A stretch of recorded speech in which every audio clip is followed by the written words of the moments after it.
Sup you beautiful people, hope you've had a fantastic day. Welcome back to a brand new episode of What If Deku Mastered the Mera Mera no Mi. Imagine Izuku Midoriya, wielding the devastating power of Ace's Mera Mera no Mi. How would his fights change? What would a firebending hero look like in My Hero Academia? This isn't just a fantasy. We're diving deep into the explosive possibilities of Deku as a flame fruit user and how it rewrites everything you thought you knew. If you guys enjoy this What If, comment down below and let me know. And go ahead and check out other What Ifs in the channel after watching this video. Before we get into it though, don't forget to subscribe and leave a like and also share this video with your friends. So let's start this video. 3 weeks after the sports festival, Izuku learned that winning came with a price he hadn't anticipated. The championship match against Yanagi Ryuko had been anticlimactic compared to his battle with Todoroki. Her poltergeist abilities were formidable, manipulating objects through supernatural force that seemed to defy physics. But they operated on principles his devil fruit-enhanced senses could predict and counter. The victory had been decisive, earning him the gold medal and national recognition as the most promising first-year hero student in Japan. It had also painted a target on his back that was becoming increasingly difficult to ignore. Young Midoriya, Gran Torino said as he reviewed the stack of internship offers that covered his desk like fallen leaves, "Your performance has attracted attention from some very interesting people." The elderly hero's office felt more like a cluttered storage room than a professional agency, with hero memorabilia and old newspapers creating haphazard towers that threatened to topple at any moment. But Izuku had learned not to be fooled by appearances. Gran Torino was All Might's former teacher, and his reputation for producing exceptional heroes was matched only by his reputation for brutal training methods. Interesting how? Izuku asked, though he suspected he already knew the answer. Well, you've got offers from 15 different agencies, including 3 from top 10 heroes, Gran Torino replied, sorting through the paperwork with practiced efficiency. Endeavor wants to study your thermal manipulation techniques. Best Genus thinks your tactical thinking would complement his fiber control. Even Hawk submitted a request, which is unusual since he rarely takes interns. The list of interested heroes was both flattering and concerning. Too much attention from high-level pros meant increased scrutiny of his abilities, background investigations that might uncover inconsistencies in his cover story. But the most interesting offer, Gran Torino continued, pulling out a specific document, comes from someone you haven't heard of. Night Eye Agency, former sidekick of All Might who specializes in investigation and analysis. Izuku's blood chilled as he recognized the implications.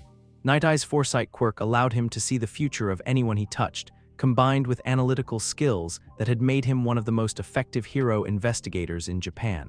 If anyone could uncover the truth about his devil fruit power, "I'm not sure that's a good match," Izuku said carefully.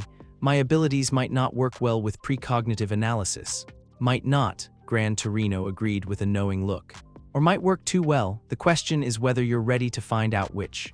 Before Izuku could formulate a response, his phone buzzed with an urgent message from Iida, "Emergency in Hasu City. Hero killer spotted."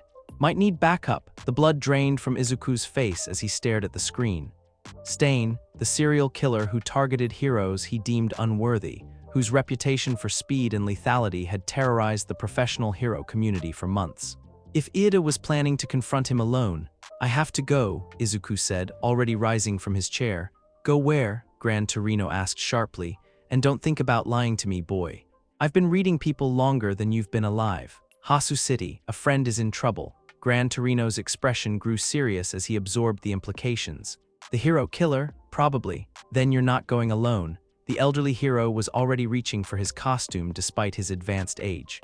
"Stain's killed 17 heroes and injured dozens more. Whatever your friend is planning, it's probably suicide." The train ride to Hasu City felt like the longest 2 hours of Izuku's life. News reports were streaming in about Nomu attacks throughout the downtown area, creating chaos that would provide perfect cover for Stain's hunting activities. Emergency services were overwhelmed, professional heroes were scattered across multiple incident sites, and civilians were being evacuated from entire city blocks. "Perfect conditions for a predator," Gran Torino observed as they watched the coverage on his phone. Multiple crises mean divided attention and reduced backup response times. "Why would the Nomu attack the same city where Stain is operating?" Izuku asked, his analytical mind searching for connections. "That seems like too much of a coincidence." "Probably isn't one. The League of Villains has been studying hero response patterns since the USJ incident. Create enough chaos and even the best heroes make mistakes. The reminder of his encounter with the League sent uncomfortable warmth through Izuku's chest as his devil fruit power responded to stress. They'd shown interest in his abilities during that attack, and he'd been wondering when they would make another move to study or acquire whatever they thought he possessed. Focus on immediate problems, he reminded himself as the train pulled into Hasu's central station. Find Ida before he gets himself killed trying to avenge his brother. The city streets were chaos incarnate. Smoke columns rose from multiple locations where Nomu attacks were ongoing, emergency vehicles raced through intersections with sirens wailing, and civilians fled in streams toward evacuation centers. The normally orderly urban environment had devolved into something resembling a war zone. Split up, Gran Torino instructed as they moved through the chaos. Cover more ground that way. I'll search the entertainment district, that's where Stain prefers to hunt. You take the warehouse area where he might go for privacy. What if we find him? Don't engage alone. Signal for backup and try to keep any civilians safe until proper heroes arrive. Gran Torino's expression grew stern. This isn't the sports festival, boy. Stain kills people and he's very good at it. They separated at the next intersection, Gran Torino disappearing into the smoke-filled streets with speed that belied his age. Izuku activated his thermal senses to maximum sensitivity, searching for the heat signatures that might indicate combat or concealed threats. The warehouse district was a maze of industrial buildings and narrow alleys that provided countless hiding spots for predators. Steam rose from manholes and ventilation systems, creating an atmosphere that felt almost hellish in the emergency lighting. If Stain wanted privacy for his particular brand of vigilante justice, this would be perfect hunting ground. There, a heat signature that didn't match the ambient patterns, 3 human forms in an alley between storage buildings, one of them significantly cooler than normal body temperature. Izuku moved toward the location with devil fruit enhanced stealth, using thermal manipulation to bend light around himself in a way that made detection nearly impossible. As he approached, voices became audible over the distant sounds of emergency response. Native was a good hero, a voice said with the kind of cold certainty that belonged to someone completely convinced of their own righteousness. He saved lives, protected civilians, embodied the ideals that heroes should represent. His death will send a message about the consequences of failing those standards. Stain. Even having never heard the voice before, Izuku recognized the tone of someone who viewed murder as moral obligation. He rounded the corner and found a scene that made his blood freeze. Native, a professional hero whose rescue record was genuinely impressive, lay motionless against a brick wall with multiple blade wounds that suggested precise, surgical violence. Ida was pinned nearby, clearly paralyzed by Stain's quirk but conscious enough to struggle against his helplessness. And standing over both of them was a figure that seemed more like something from a nightmare than reality. Stain was tall, gaunt, and wrapped in bandages that were stained with what was certainly not his own blood. Blades of various sizes were strapped across his body like the tools of a deadly trade, and his eyes burned with the kind of fanatic intensity that made rational communication impossible. Ingenium's brother, Stain was saying as he examined one of his larger knives. Come to avenge family honor, how wonderfully traditional. Unfortunately, traditional heroes are exactly the problem I'm trying to solve. Stop, Ida gasped, his voice distorted by whatever paralytic agent Stain's quirk involved. Native didn't deserve this, he was a real hero. Was he, Stain asked with genuine curiosity, or was he just another professional who wore the title without understanding its meaning? Tell me, boy, how many civilians has Native personally saved? How many times has he risked everything for people who couldn't repay the favor? Izuku realized with growing horror that Stain wasn't just a serial killer, he was a true believer. Someone who had constructed an elaborate moral framework that justified murder in the name of heroic purity, and he's about to kill 2 people I care about. Heat Lance, Izuku called out, projecting a concentrated beam of superheated air that struck the ground at Stain's feet. The hero killer moved with speed that defied human limitations, twisting away from the thermal attack while simultaneously drawing throwing knives that flew toward Izuku's position with lethal precision. But devil fruit enhanced reflexes allowed Izuku to track projectiles that normal humans couldn't even see. Thermal barrier, he countered, creating a wall of superheated air that turned the thrown blades into molten droplets before they could reach their target. Interesting, Stain observed as he assessed this new opponent. flame-based quirk with advanced applications. You must be the sports festival winner everyone's been talking about. Let them go, Izuku demanded, flames beginning to dance around his hands. Native needs medical attention, and Iida hasn't done anything wrong. Hasn't he? Stain's voice carried manic amusement. He came here seeking vengeance rather than justice, driven by personal emotion rather than heroic duty. That's exactly the kind of corrupted thinking I'm trying to eliminate. The hero killer began moving, not the straight-line assault Izuku had expected, but a complex pattern of movement that utilized every shadow and architectural feature in the alley. His speed was incredible, but more concerning was his tactical intelligence. Every step was calculated to provide maximum advantage while limiting his opponent's response options. He's fought fire users before, Izuku realized as Stain positioned himself to attack from an angle where thermal barriers would be least effective. Probably killed some too. Flame Cloak, Izuku activated the technique he'd perfected during the sports festival, wreathing himself in controlled fire that provided both offensive and defensive capabilities. Stain's response was immediate adaptation. Instead of closing for direct combat, he began using thrown weapons from multiple positions, forcing Izuku to divide his attention between defense and tracking a nearly invisible opponent. But Devil Fruit power operated on principles that normal quirk analysis couldn't predict. Heat Trace, Izuku called out, using thermal manipulation to track the residual warmth left by Stain's movements. Every step, every contact with surfaces, every breath the hero killer took left microscopic thermal signatures that Izuku's enhanced senses could detect. Within moments, Stain's seemingly random movement pattern resolved into a predictable sequence that revealed his tactical intentions. He's trying to get behind me for a paralysis strike, Izuku analyzed as he traced the thermal evidence, probably hoping to end this quickly before I can use my full range of abilities. Sorry, Izuku said as he spun toward a section of empty air, but fire sees everything that gives off heat. The thermal lance that followed struck Stain's position with pinpoint accuracy, forcing the hero killer to abandon stealth for direct confrontation. But instead of being disadvantaged, Stain seemed almost pleased by the development.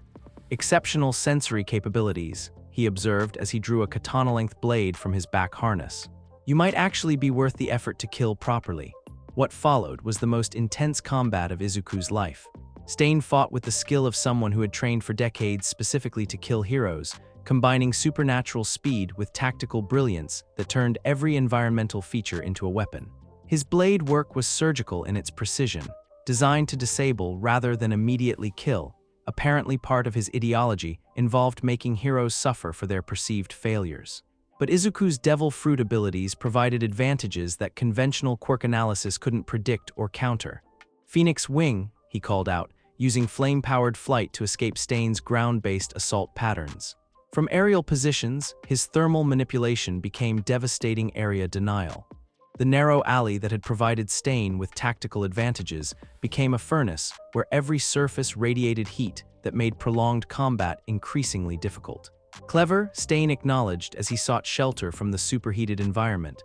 But sustainable flight requires enormous energy expenditure. How long can you maintain that output? The question was more perceptive than Izuku wanted to admit. Devil Fruit power had incredible peak capabilities, but came with metabolic costs that accumulated like compound interest. Much longer and he'd risk the kind of exhaustion that had knocked him unconscious after the USJ incident. Need to end this quickly, he decided as he prepared his most advanced technique. But before he could execute the attack, new thermal signatures appeared at both ends of the alley. Reinforcements were arriving, though whether they were heroes or more villains remained unclear until voices became audible. Midoriya, Todoroki's distinctive tone cut through the chaos as he appeared at the alley's eastern entrance, ice already forming around his right side. And me, came another familiar voice as Iida somehow broke free from Stain's paralysis, his engines roaring to life with renewed fury. How did he overcome the quirk effect? Izuku wondered, but there was no time for analysis. 3 against 1 changed the tactical equation entirely, especially when the 3 included some of the most capable first-year students in UA's hero course. Recipro Burst, Iida called out, launching himself at Stain with explosive speed enhanced by what appeared to be upgraded engine modifications. Ice Wall, Todoroki added, using his terrain control to limit Stain's movement options while providing cover for their coordinated assault. Thermal Lance, Izuku finished, projecting concentrated heat that forced Stain into exactly the position where Ieda's attack would be most effective.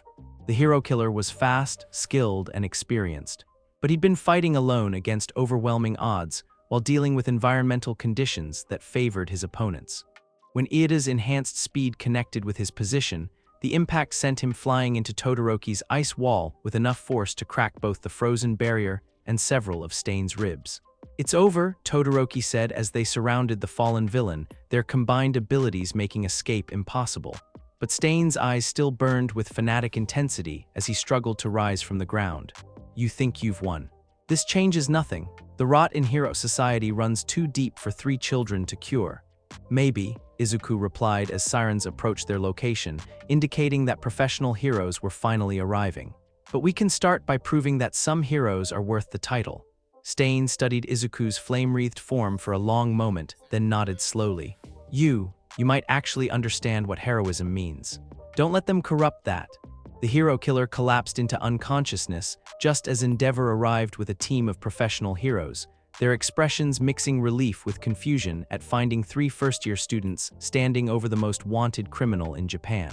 "What happened here?" Endeavor demanded, his flames casting dancing shadows across the alley walls. "We found Native injured and Stain about to kill Iida," Izuku explained carefully. 3 of us working together were able to subdue him until proper heroes could arrive." It was technically accurate while avoiding details about unauthorized combat engagement that would result in serious disciplinary action. More importantly, it maintained the fiction that they'd worked within proper protocols rather than engaging in vigilante activity. Endeavor's analysis of the scene was thorough and professional, but Izuku caught the flame hero studying him with particular intensity. The thermal manipulation he'd used in this battle pushed beyond anything he'd demonstrated at the sports festival, raising questions about the true scope of his abilities. More scrutiny, Izuku realized as paramedics worked on Native and Iida's injuries. "Every time I use these powers, more people start asking questions I can't answer." But as he watched Native being loaded into an ambulance with injuries that would heal completely, and saw Iida standing on his own despite Stain's paralytic attack, Izuku felt the familiar satisfaction that came from using his abilities to protect people who needed help. "Thank you," Iida said quietly as they gave their statements to the investigating heroes, "for saving my life and keeping me from making a terrible mistake." "That's what friends do," Izuku replied. "We watch out for each other." "Indeed," Todoroki added, his heterochromatic eyes holding warmth that hadn't been there before their sports festival battle. "Though I have to say, your thermal manipulation seems to get more impressive every time we work together." There it is again, Izuku thought as he caught the subtle probing in Todoroki's observation. The analytical mind that refuses to accept surface explanations. "Advanced techniques take practice," he deflected. "I've been working on precision applications since the festival." Clearly, Endeavor's voice cut into their conversation as the flame hero approached with official paperwork. "Though I'd be curious to discuss your training methods sometime. Some of your applications seem unusually sophisticated for someone with recently manifested abilities." The offer was friendly on the surface, but carried undertones that made Izuku's devil fruit power respond with defensive warmth. Endeavor was the number 2 hero specifically because of his flame mastery. If anyone could identify supernatural elements masquerading as quirk techniques, it would be him. "I'll keep that in mind," Izuku replied diplomatically. "Though my schedule is pretty full with school and training." "Of course, but the offer remains open." Endeavor's smile was professional but didn't reach his eyes. Exceptional abilities deserve exceptional instruction. As they finally left the crime scene and made their way back toward the city center, Izuku found himself processing the events with mixed emotions. They'd successfully saved Native's life, prevented Iida from making a decision that would have haunted him forever, and captured one of the most dangerous villains in Japan. But they'd also operated outside official protocols, engaged in combat without proper authorization, and demonstrated abilities that were raising increasingly difficult questions from people with the resources to investigate thoroughly. The secret is becoming harder to maintain, Izuku realized as they walked through streets that were gradually returning to normal as the Nomu threat was contained. Every battle, every demonstration of power, every technique that pushes beyond believable limitations. His phone buzzed with a message from All Might, heard about Hasu on the news. "Are you safe? We need to discuss recent developments when you return." Recent developments. The phrase carried implications that suggested his mentor was also concerned about the increased attention and scrutiny that came with using devil fruit abilities in public situations. "Hey," Todoroki said as they reached the train station, "want to talk about what happened back there? Some of those techniques seemed different from what you used at the sports festival." "Different how?" Izuku asked, though he suspected he knew where this conversation was heading. "More precise, more powerful. Like you've been holding back and finally decided to use everything you're capable of." Todoroki's expression held curiosity rather than suspicion, but the analytical intelligence behind those heterochromatic eyes was unmistakable. "Maybe I have been holding back," Izuku replied honestly, "but tonight seemed like the right time to stop. Because Stain would have killed us otherwise. Because that's what heroes do when people need saving," Izuku corrected. "Use everything they have, regardless of the personal cost." Todoroki nodded thoughtfully as they boarded the train back toward UA. "I understand that philosophy, though I have to wonder what the personal cost might be in your case." "More than you know," Izuku thought as he settled into his seat for the journey home. "But that's a price I accepted when I decided to become a hero." Outside the train windows, Hasu City was returning to normal as emergency services restored order and civilian evacuations were reversed. But Izuku knew that tonight's events would have consequences that extended far beyond the immediate crisis. The hero killer's capture would send shockwaves through both hero society and the criminal underground. Questions would be asked about how 3 first-year students had accomplished what professional heroes had failed to achieve for months. More importantly, those questions would focus attention on the thermal manipulation techniques that had proved so effective against Stain's speed-based combat style. Attention from people who had the knowledge and resources to dig deeper into inconsistencies in his cover story. "The war for my secret is escalating," Izuku realized as exhaustion from the battle began settling into his bones. "But tonight we saved lives. Whatever comes next, that makes it worthwhile." As the train carried them back toward their normal lives as hero students, Izuku allowed himself a moment of satisfaction. He'd used his devil fruit abilities to protect people who mattered to him, demonstrated heroic potential that went beyond simple power accumulation, and proven that the boy who had eaten impossible fruit could stand alongside the best heroes of his generation. The questions and scrutiny would come eventually, but for now, he was content to know that when the moment had demanded everything he could give, he'd been ready to provide it. That's what heroes do, he thought as consciousness began fading into exhausted sleep. Whatever the cost. The Inferno Hero Agency occupied a converted fire station in one of Tokyo's industrial districts, its red brick facade scarred by decades of smoke and emergency responses.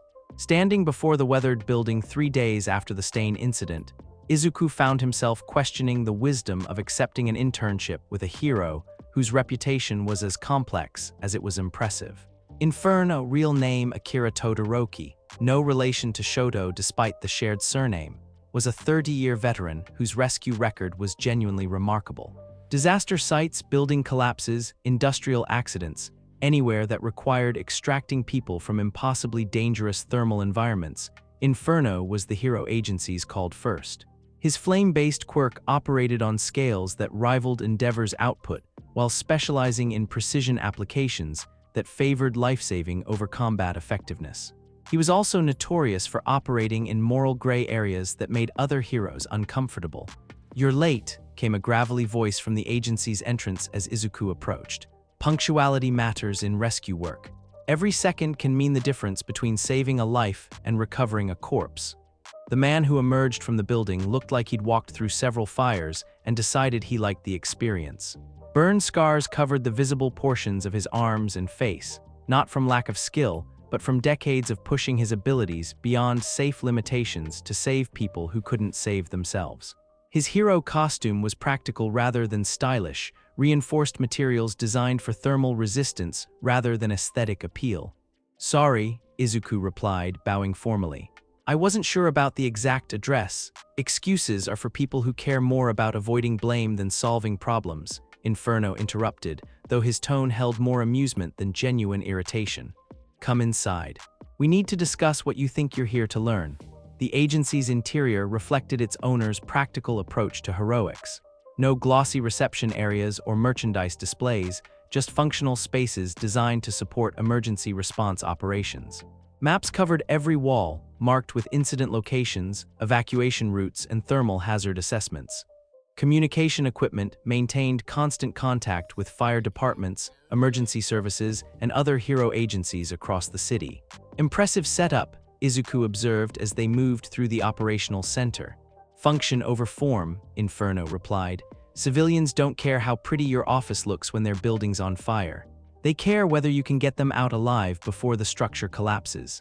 They entered what appeared to be a briefing room, its walls covered with photographs that told stories of successful rescues and tragic failures. Images of burning buildings, collapsed tunnels, chemical spills, every kind of thermal emergency that required heroic intervention. "Tell me about your quirk," Inferno said as they settled into chairs designed for long planning sessions. "And don't give me the technical description from your UA file. I want to know what you can actually do when lives are on the line." The direct question caught Izuku off guard. Most hero interactions involved careful diplomatic language that avoided potentially sensitive topics. But Inferno's approach suggested someone who valued practical truth over social comfort. "Fire generation and thermal manipulation," Izuku replied carefully. "I can create flames, control existing heat sources, and manipulate environmental temperatures within certain ranges." Certain ranges, Inferno's scarred features showed skeptical amusement. "Kid, I watched footage of your sports festival performance. What you did to that entire arena wasn't certain ranges, that was environmental domination on a scale I've never seen from someone your age." "Here we go," Izuku thought as familiar anxiety began building in his chest. Another expert who's noticed inconsistencies. "The sports festival pushed me to my limits," he said, falling back on the explanation that had worked with other questioners. "Adrenaline and competition pressure allowed me to exceed my normal capabilities." Bullshit. The assessment was delivered with clinical precision. "I've been using fire for rescue work longer than you've been alive. What you demonstrated wasn't adrenaline, it was control. Precise, calculated, surgical control of thermal energy that most pros can't achieve after decades of training." Inferno leaned forward, his scarred hands clasped on the table between them. "So I'll ask again, what can you actually do when lives are on the line?" The weight of genuine expertise made Izuku's carefully constructed deflections feel inadequate. This wasn't suspicious curiosity or professional jealousy. This was a master craftsman recognizing advanced techniques that shouldn't exist in someone with his supposed experience level. "More than I usually admit," Izuku said finally, deciding that partial honesty might be safer than continued deception. "My abilities are complicated. The manifestation process was unusual, and I'm still discovering new applications." "Unusual how?" "Late onset, very late. The power didn't develop gradually like most quirks. It appeared fully formed and incredibly strong. I've been learning to control it rather than develop it." Inferno nodded slowly, his expression suggesting recognition rather than surprise. "That explains some of what I observed. Full manifestation creates different integration patterns than gradual development. Your neural pathways adapted to accommodate the power rather than growing with it." The technical analysis was more sophisticated than anything Izuku had heard from other heroes, suggesting knowledge that went beyond normal quirk theory. "You seem to know a lot about unusual manifestations," Izuku observed. "Occupational necessity," Inferno replied grimly. 20% of the people I rescue have unusual quirks or manifestation circumstances. Industrial accidents, chemical exposure, extreme thermal trauma, all of it can trigger unexpected power developments that normal medical protocols can't handle." He gestured toward a filing cabinet that appeared to be stuffed with case reports. "I've seen quirks evolve under pressure, manifest in impossible circumstances, even transfer between individuals in extreme situations. The official theories about genetic expression barely scratch the surface of what's actually possible. Transfer between individuals." The phrase sent ice through Izuku's chest despite the warm environment. If quirks could transfer, then what did that mean for devil fruit abilities that had originated completely outside the normal system? "What kind of transfer?" he asked, trying to keep his voice casual. "Classified cases," Inferno replied, but his tone suggested willingness to share more in the right circumstances. "Government doesn't like people knowing how fluid the line between normal and abnormal can be. Bad for public confidence in the stability of the power system." Before Izuku could process the implications fully, an alarm began wailing throughout the agency. Emergency lights activated as multiple communication systems crackled to life simultaneously. Major incident at the Musutafu chemical processing plant, came a dispatcher's urgent voice. Multiple explosions, structural damage, thermal hazards throughout the facility. Estimated 40 workers trapped in various locations. Inferno was on his feet instantly, his casual demeanor vanishing as professional focus took over. "This is it, kid, real rescue work under conditions that will kill you if you make mistakes. You ready for that?" "Yes, sir," Izuku replied, though he could feel his devil fruit power responding to the spike in adrenaline. "Then suit up and try not to die on your first day. Would look bad on my training record." The ride to the incident site was a masterclass in emergency response coordination. Inferno maintained constant communication with fire departments, medical teams, and other hero agencies while reviewing facility schematics and hazard assessments. By the time their response vehicle reached the scene, he developed preliminary rescue strategies that accounted for chemical dangers, structural instability, and optimal approach routes. "Listen carefully," he said as they surveyed the damage from a safe distance. "Industrial fires aren't like building fires or forest fires. The chemicals involved can create toxic compounds, explosive reactions, or thermal conditions that will kill you faster than you can react. Never assume flame resistance means you're safe in there." The chemical plant was a hellscape of twisted metal and roiling smoke. Multiple buildings had suffered explosion damage, creating a maze of hazards that shifted as structural supports failed and chemical reactions continued.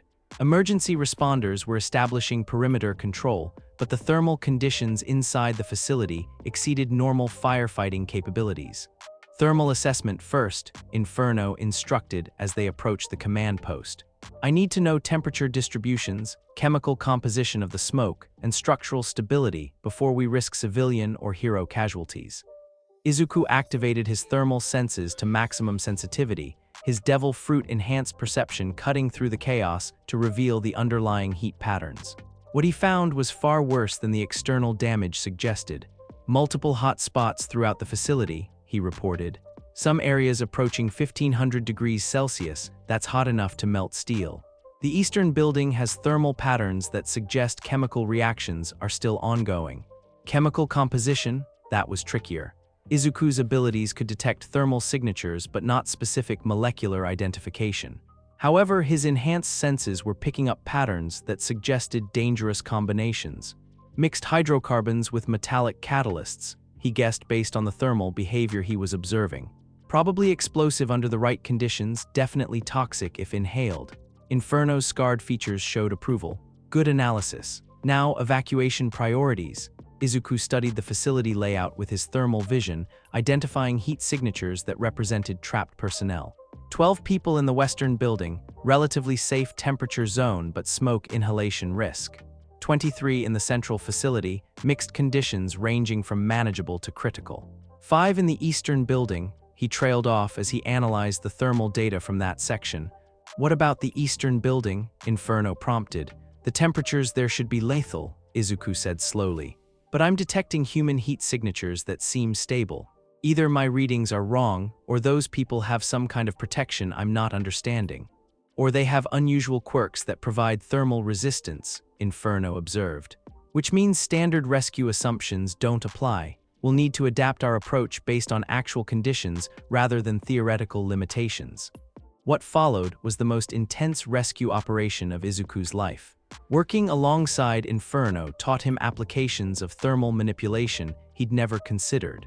Instead of using fire as a weapon, every technique was focused on creating safe zones within impossible environments.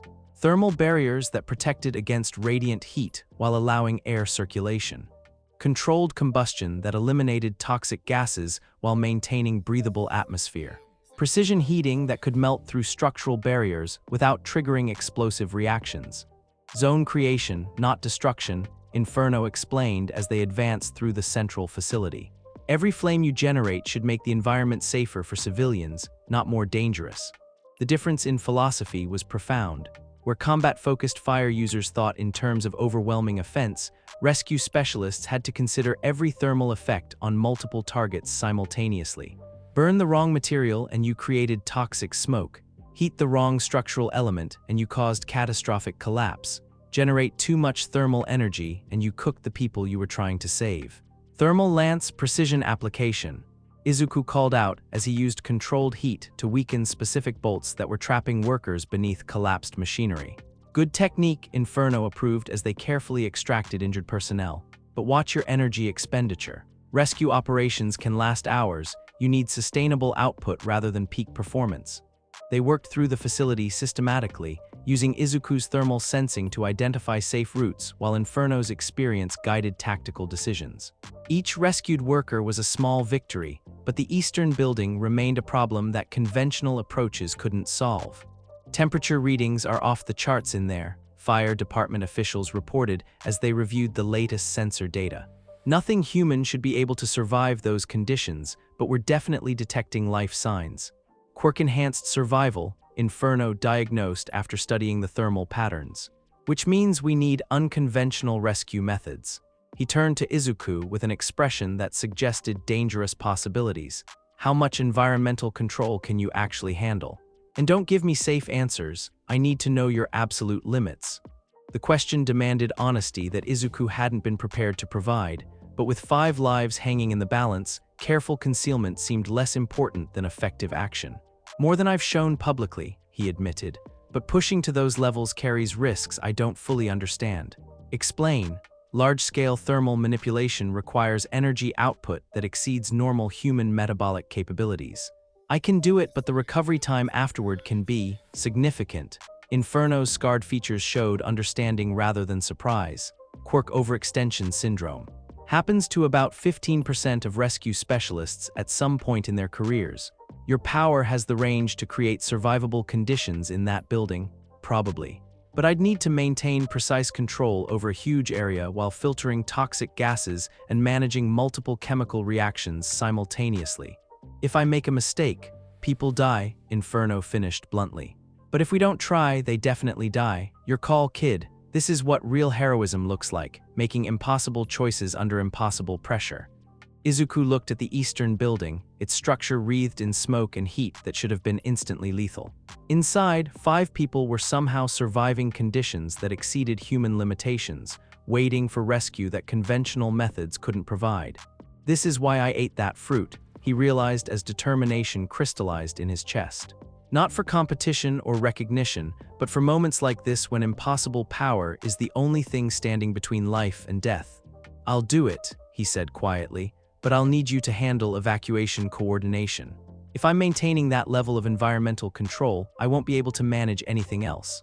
Understood. What do you need from me? Clear path to the building entrance, medical teams standing by for both the victims and for me afterward, and someone ready to take over if I collapse from overextension. Inferno's expression showed professional respect. This is what separates heroes from people with strong quirks, willingness to risk everything for people you've never met. Izuku approached the eastern building with flames already beginning to dance around his hands. The heat radiating from the structure was intense enough to make his enhanced senses scream warnings, but his devil fruit power responded to the challenge with eager anticipation. Environmental control on a scale I've never attempted, he thought as he began channeling thermal energy that pushed beyond anything safe or sustainable. Time to find out what I'm really capable of. Inferno domain. The technique that followed was everything he'd learned during months of training with All Might, refined through combat experience and focused through desperate need to save lives. Instead of overwhelming destruction, he created a zone of perfect thermal control that encompassed the entire building. Toxic gases were burned away through controlled combustion. Dangerous chemical reactions were neutralized through precise temperature management. The hellish environment became a series of safe corridors that allowed normal humans to survive long enough for evacuation. But maintaining that level of control required channeling devil fruit power on scales that pushed his human limitations toward their breaking point. Through thermal awareness expanded beyond normal human range, Izuku guided Inferno and the rescue teams to each trapped worker. 5 people who had survived impossible conditions through a combination of luck and unusual quirk resistances, now extracted safely through corridors of controlled fire. When the last victim was clear of the building, Izuku allowed the domain to collapse just as his consciousness gave out from the massive energy expenditure. He woke up in a hospital bed 6 hours later to find Inferno sitting in the visitor's chair with an expression that mixed concern with professional assessment. All 5 victims recovered successfully, the scarred hero reported. No serious injuries, minimal smoke inhalation, complete rescue operation success. The chemical plant management is calling it a miracle. How long was I unconscious? Izuku asked, his body aching like he'd been hit by a truck made of molten metal. 6 hours, quirk overextension syndrome, exactly as predicted. Your vitals never dropped to dangerous levels, but your body shut down to prevent permanent damage from the energy drain. Inferno leaned forward, his expression growing serious. That technique you used, environmental control on that scale with that level of precision, I've never seen anything like it. Even from heroes with decades more experience than you should have. Here it comes, Izuku thought as familiar anxiety began building despite his exhaustion. The questions I still can't answer. My quirk development has been unusual, he said carefully. So you mentioned, but unusual doesn't begin to describe what I witnessed today. Inferno's voice carried the weight of genuine expertise. That level of thermal manipulation should require either massive physical enhancement or an energy source that operates outside normal metabolic limitations. The observation was uncomfortably accurate. Devil fruit power did operate outside normal human limitations, drawing from something that transcended conventional biology entirely. What are you suggesting? Izuku asked. I'm suggesting that whatever happened during your manifestation, it changed more than just your quirk factor. Something fundamental about your relationship with thermal energy operates on principles I don't recognize.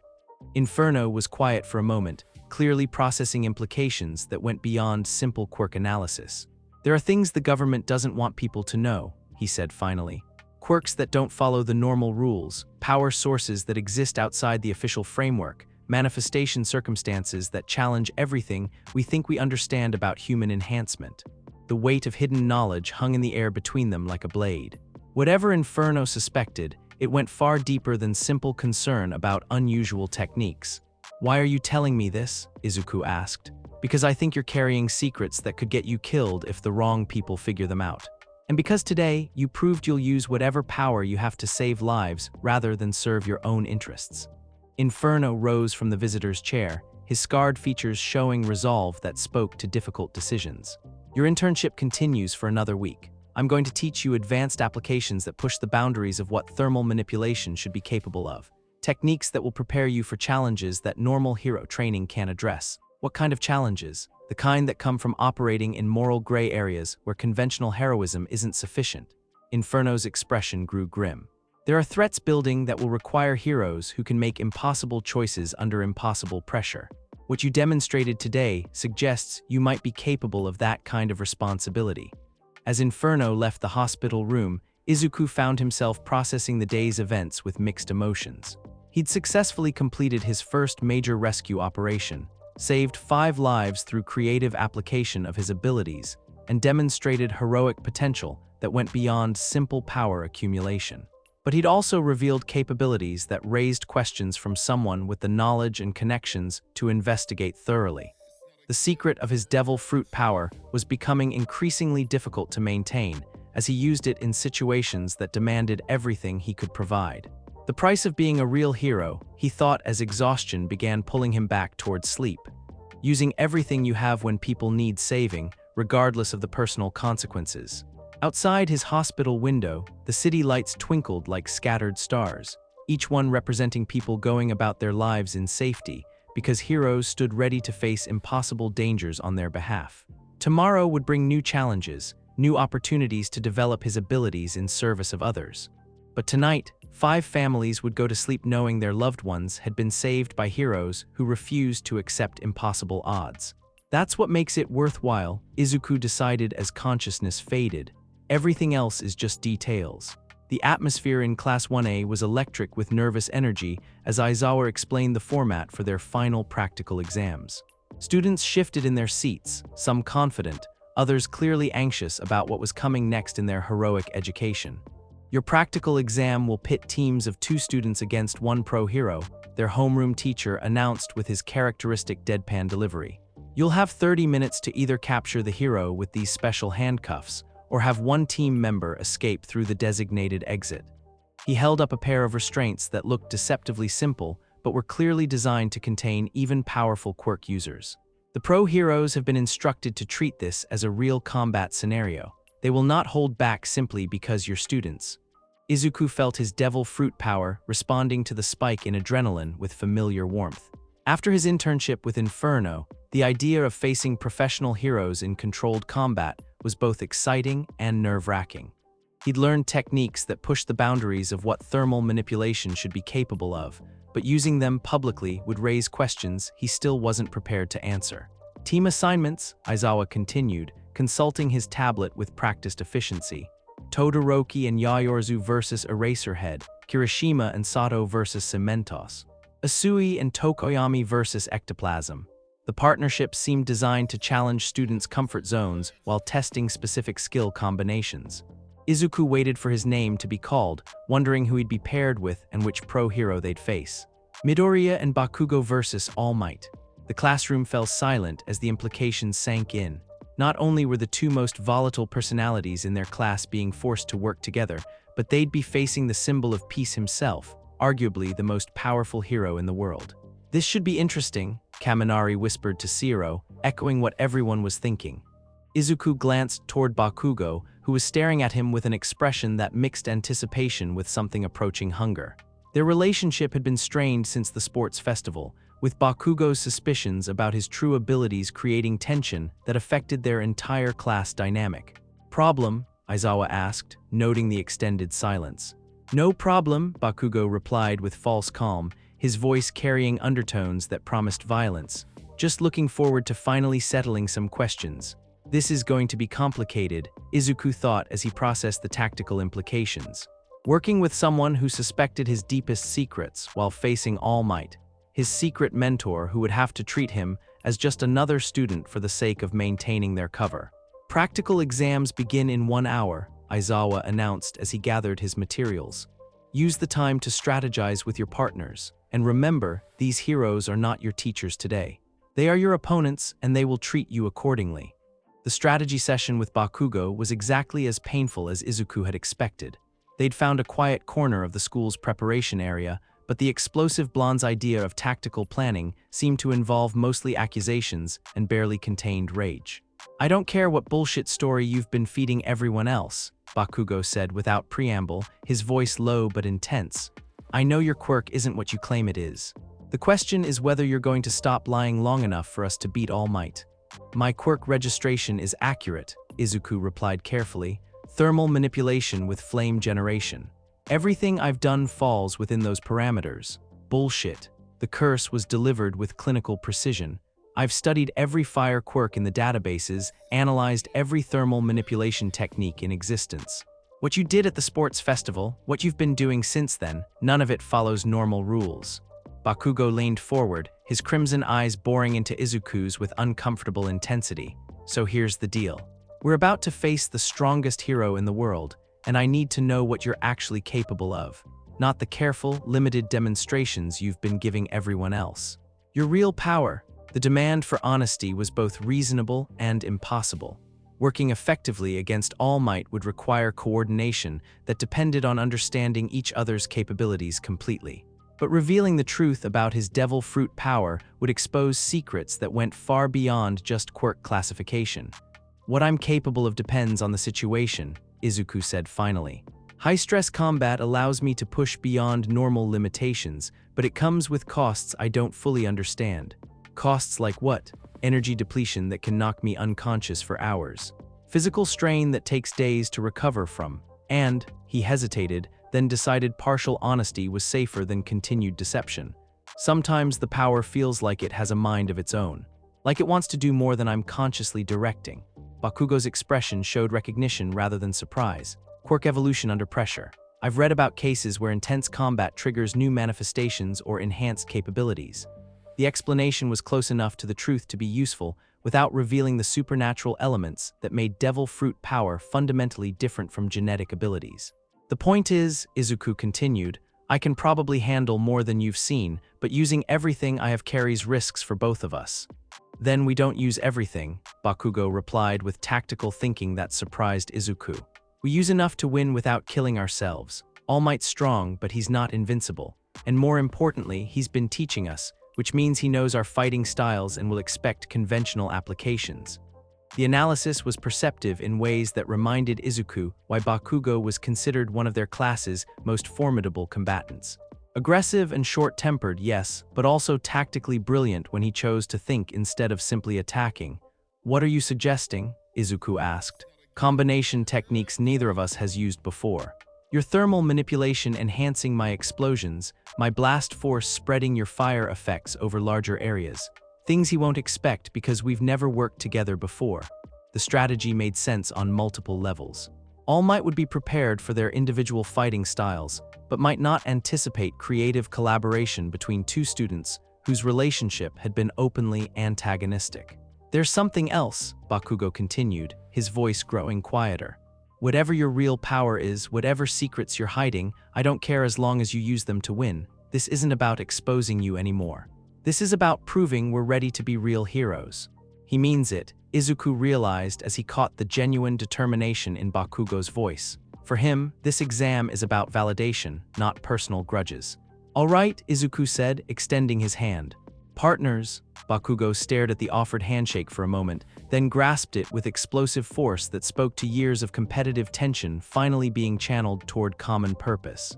"Partners, but when this is over, we're having a real conversation about what you actually are." Ground Beta had been reconfigured for the practical exams, its urban landscape modified to create distinct testing environments for each team.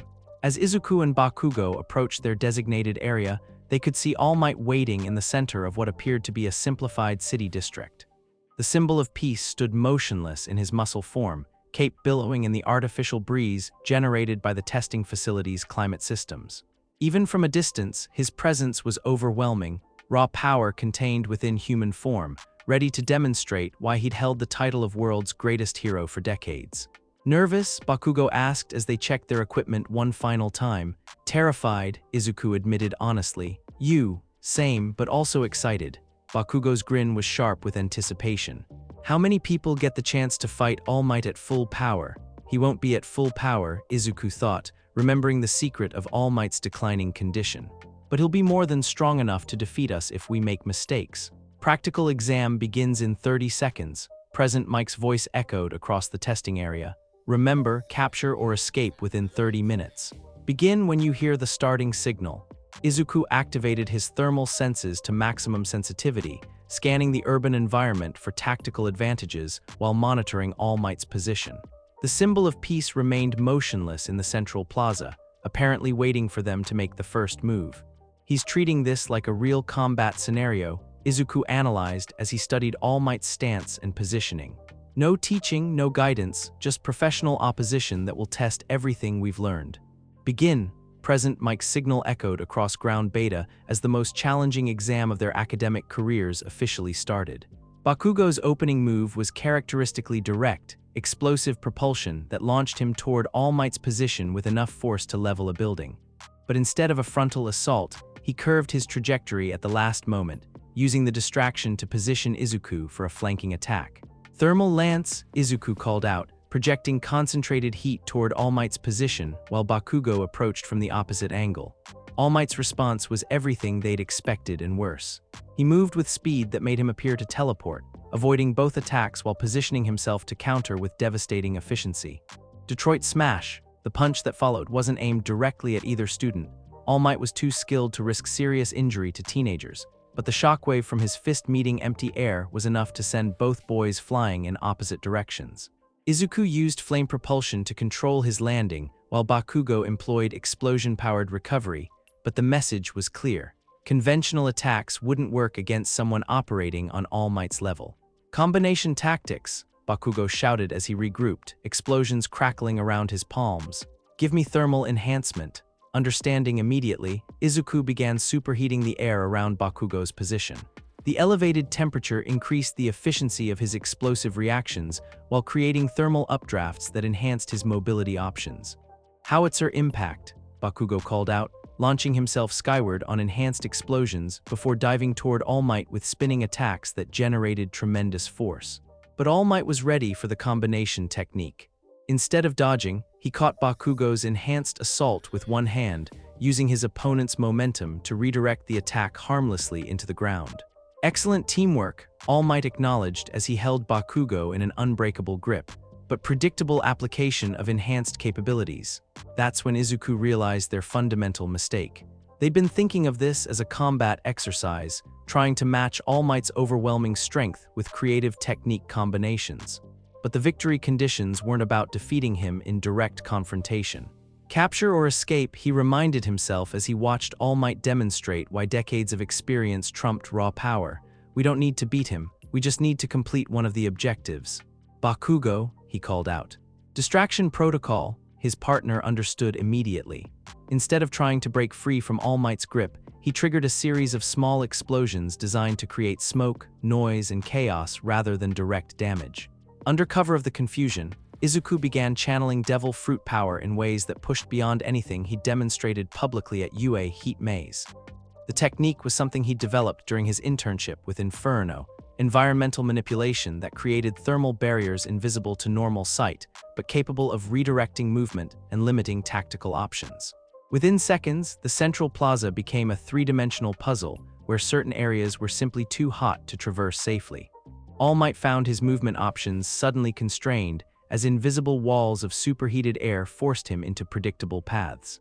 More importantly, the thermal maze separated him from Bakugo while creating opportunities for creative tactical approaches. Impressive, All Might called out as he navigated the thermal constraints. Environmental control with that level of precision requires exceptional spatial awareness, but praise wouldn't save them from eventual defeat. All Might was adapting to the thermal maze with professional efficiency, using his experience to predict safe routes while maintaining tactical pressure on both students. Time for escalation, Izuku decided, as he prepared techniques that would definitely raise questions but might actually work against the symbol of peace. Phoenix Domain, the environmental control that followed, was everything he'd learned from Inferno, combined with devil fruit capabilities that operated beyond normal human limitations. Instead of simple thermal barriers, he created a zone of perfect environmental mastery that encompassed several city blocks. Temperature became his weapon as he guided All Might's movement through selective heating and cooling. Air currents turned into tactical tools as thermal manipulation created updrafts and downdrafts that affected mobility. Even the buildings themselves became part of his arsenal as controlled thermal expansion created structural changes that altered the battlefield's geography. This is unprecedented. All Might's voice carried genuine amazement as he dealt with environmental control that exceeded anything in his considerable experience. How are you generating this much thermal manipulation without visible flame effects? Because devil fruit power operates on principles that transcend normal physics, Izuku thought as he maintained the domain while coordinating with Bakugo for their actual objective. Because while All Might was focused on the spectacular environmental effects, Bakugo was using enhanced explosive mobility to reach the designated escape exit. Not to flee from combat, but to complete one of the victory conditions while their opponent was distracted by impossible thermal techniques. Objective complete, Bakugo called out as he crossed the exit threshold just as All Might realized what had happened. Winner, Team Midoriya and Bakugo, Present Mike announced as the exam timer stopped. Victory achieved through tactical misdirection and objective-focused strategy. All Might's expression as he surveyed the thermally altered battlefield was a mixture of pride, concern, and something that might have been recognition. As the domain collapsed and normal environmental conditions returned, he approached both students with the careful attention of someone processing unexpected revelations. Outstanding work, he said formally, maintaining his role as examiner rather than mentor. Creative application of combination techniques, excellent tactical adaptation, and proper focus on victory conditions rather than direct confrontation. But Izuku caught the subtle look All Might gave him, a moment of eye contact that conveyed questions about the techniques he just demonstrated and concerns about the attention they would attract. Too much power, Izuku realized as he surveyed the environmental changes his domain had created. I showed capabilities that can't be explained by normal fire quirk parameters. How? Bakugo asked quietly as they walked away from the exam area. That level of environmental control, the precision, the scale, how is any of that possible with thermal manipulation? Advanced applications, Izuku replied, falling back on the explanation that had worked with other questioners. My quirk development has been unusual. Unusual doesn't begin to describe what I just witnessed. Bakugo's voice carried certainty rather than suspicion. That was environmental domination on a scale that most pro-heroes can't achieve. Whatever your power really is, it's not just thermal manipulation. They walked in contemplative silence as other teams completed their own exams around them. Through the observation windows, Izuku could see some of their classmates succeeding, while others struggled against professional heroes who showed no mercy for student limitations. "Does it matter?" he asked eventually. "Whatever my power is, I used it to help us win. Isn't that what teammates do?" Bakugo was quiet for a long moment, his expression cycling through emotions that spoke to years of competitive tension finally being resolved. "It matters because I spent our entire childhood thinking I was better than you," he said finally. "Stronger, more capable, more worthy of being a hero. Finding out you had power all along, power that makes mine look like party tricks, it changes everything about how I understand our history." The raw honesty in his voice made Izuku's chest tighten with sympathy. "Kachan, let me finish." Bakugo's voice carried pain that went beyond simple wounded pride. "I bullied you for being powerless, made your life hell because I thought you were weak and useless. If you had abilities like this all along—" "I didn't," Izuku interrupted. "The power is recent, like I said. Everything that happened between us, all the history, that was real. I really was powerless back then. But you're not now." "No, I'm not now." They reached the preparation area where successful teams were gathering to compare experiences and wait for final results. Around them, classmates were discussing their own battles with professional heroes, sharing stories of victory and defeat that would become part of their heroic education. "So what happens next?" Bakugo asked as they joined the group. "Between us, I mean." Izuku considered the question as he watched their classmates celebrating successful exams and supporting those who hadn't been as fortunate. For the first time since gaining his devil fruit power, he felt like he might be able to have honest relationships with people who knew at least part of the truth. "Next, we train together," he said finally. "Learn combination techniques that make both of us stronger. Prove that two people with different kinds of power can accomplish more working together than either could alone. Even if my power is normal and yours is. Whatever it actually is, especially then," Izuku confirmed. "Heroes aren't defined by how they got their power, they're defined by how they choose to use it." Bakugo's expression showed something that might have been relief. "All right then. Partners in training, teammates in combat, and maybe someday friends again." "I'd like that," Izuku replied honestly. As the final exam results were announced, their entire class had passed, though some by narrower margins than others. Izuku found himself reflecting on how much had changed since eating that impossible fruit on a garbage-strewn beach. He'd gained power beyond anything he'd dreamed possible, learned to use it in service of others, and begun building relationships based on mutual respect rather than pity or deception. The secret of his devil fruit abilities was becoming harder to maintain, but maybe that was acceptable if it meant forming genuine connections with people who mattered. "One step closer to being the hero I want to become," he thought as Class 1A celebrated their collective success. "Whatever comes next, I'll face it with friends who understand that power isn't about what you have, it's about what you do with it." The warmth in his chest pulsed with satisfaction as he joined his classmates' celebration, no longer feeling like he was hiding behind lies, but moving toward a future where truth and heroism could coexist. Thank you so much for joining me on this incredible journey today. I hope you enjoyed exploring the fascinating what-if scenario of Deku. The possibilities were truly mind-blowing. If you found this video entertaining, don't forget to give it a thumbs up, share it with your friends, and subscribe to the channel. Your support means the world to me and inspires me to bring you more captivating content in the future. Stay tuned for more exciting what-if stories and other amazing videos coming your way. Until next time, take care, stay curious.